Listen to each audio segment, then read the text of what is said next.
Ever found yourself mid-conversation and suddenly your mind just shuts down? No words, no ideas, just silence. What if I told you this doesn't mean you're boring?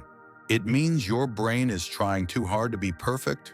You're in the middle of a sentence. Then boom, total blank. It's not that your brain has nothing to say. It has too much. But your internal filter? It's deleting everything.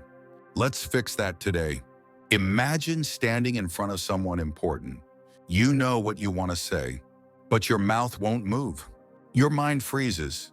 It's not fear, it's filtering, and it's time to turn that off. Have you ever been in the middle of a conversation and your brain just disappeared? You had something to say, something smart, something honest, but instead, nothing came out. That silent pause, that awkward moment, it feels like failure, like your mind betrayed you. But here's what nobody told you. Your brain didn't run out of thoughts. It ran into a filter that's built from fear, overthinking, and perfectionism. And the good news? You can bypass it.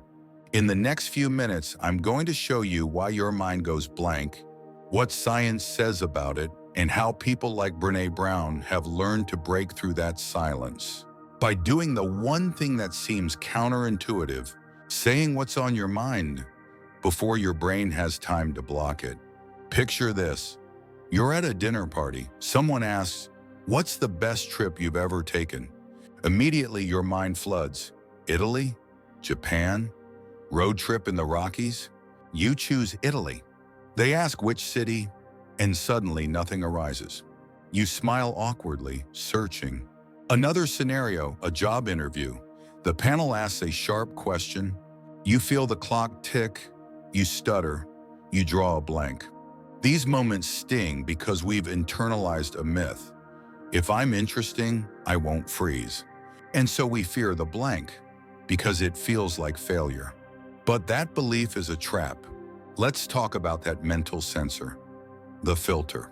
Your brain generates far more ideas than it ever passes to speech. But your filter, the part that says too random, too silly, they won't care, shuts most of them down. Cognitive neuroscience calls this suppression function inhibition. It's adaptive. It helps us avoid social gaffes or irrelevant thoughts. But it can overcorrect. Timing matters too. Research shows that responses generated in the first approximately 3 seconds or more raw, less overthought, what psychologists sometimes call fast-thinking verbal output. Delay allows self-critique to kill good lines before they surface. Overthinking signals to your brain danger, and in danger your filter tightens. So ironically, the more you stress, say something perfect, the fewer options your brain allows itself to choose from. This is where Brené Brown's work becomes a guide. She studies vulnerability, shame, and connection, and how fear of exposure mutes our voices. Her research demonstrates that people who struggle to speak up often carry invisible shame.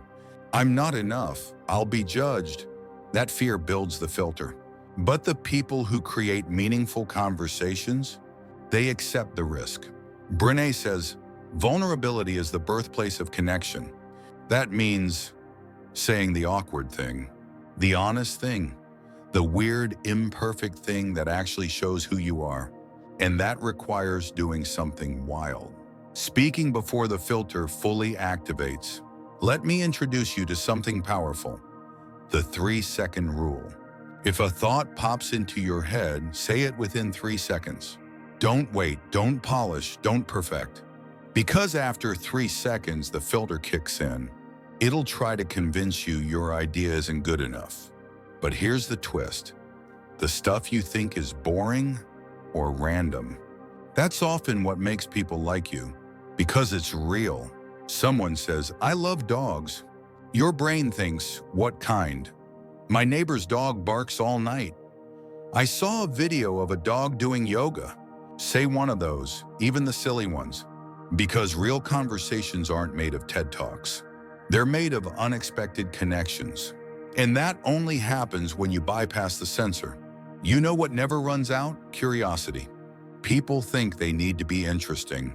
But the real trick, be interested. When someone mentions a trip, don't just say cool. Ask, what surprised you the most about that place? Would you go back? What food did you miss the most? Questions like that go deeper. They show presence. And when you're curious, your filter quiets down. Because your focus isn't on you, it's on them. That's why great conversationalists seem so effortless. They're not performing, they're exploring. Let's take it further.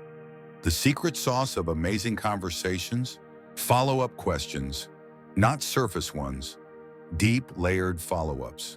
If someone says, I just got back from Italy, most people say, oh, nice. I've always wanted to go. But you say, what city did you love the most?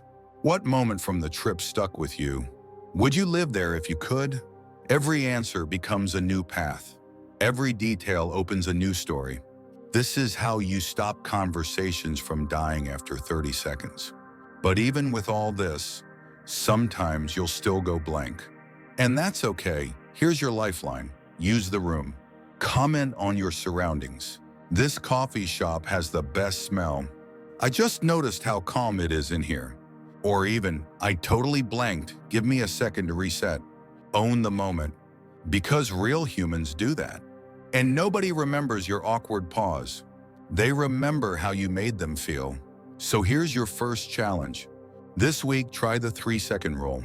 Next time someone says something, don't overthink. Say the thing, see where it goes, and watch how real the conversation becomes. Because when you stop trying to be clever, you become real. And that's where the magic is. Want to build real connection? Here's the cheat code, self-disclosure. Say something slightly personal, something real. Not your deepest secrets, just enough to open a door. If someone says, I've been feeling overwhelmed at work, you could reply, I get that. I burned out last year and didn't even notice until I snapped at my mom. That one sentence does more than 1,000 clever responses. It says, me too, you're not alone. And that's what makes people trust you. That's what makes conversations go from small talk to something unforgettable. Brené Brown calls this earned vulnerability. You don't dump everything. You share enough to say, I'm human too. Great conversations, they're like a good song. Moments of bass, moments of melody. You don't want all depth or it gets heavy. You don't want all lightness or it feels fake. Balance, talk about stress, then pivot. By the way, have you seen that ridiculous cat video where the guy teaches yoga to squirrels? Boom, you're still human, still fun. Now pivot back. You ever feel like we use humor to survive chaos? Deeper again. That rhythm, light, deep, light again, is what makes people feel safe with you. Let me tell you something Brené once shared. She was about to walk onto a TEDx stage. Moments before, she said to herself, what if I say the wrong thing? What if they laugh for the wrong reason? Then she paused and whispered, if I'm not enough, nothing I say will ever be. That moment changed everything. She stepped onto the stage not to perform, but to connect. You don't need the perfect sentence. You just need a sentence that's real. So here's your invitation. Let go. Let go of the filter that says, be impressive. Let go of the voice that says, you'll sound stupid. Let go of the belief that silence means failure. And replace it with this. Every time I speak, I create connection. Even if your voice shakes, even if your story is messy, even if your timing's off, speak anyway. The people who matter will hear you. And the silence, it won't be empty anymore. It'll be the space where real connection begins. If this gave you something to think about, something to feel, hit like, share this with someone who overthinks. Subscribe for more tools to reclaim your voice. And remember, you're not out of words. You're just learning to let them out. One brave sentence at a time.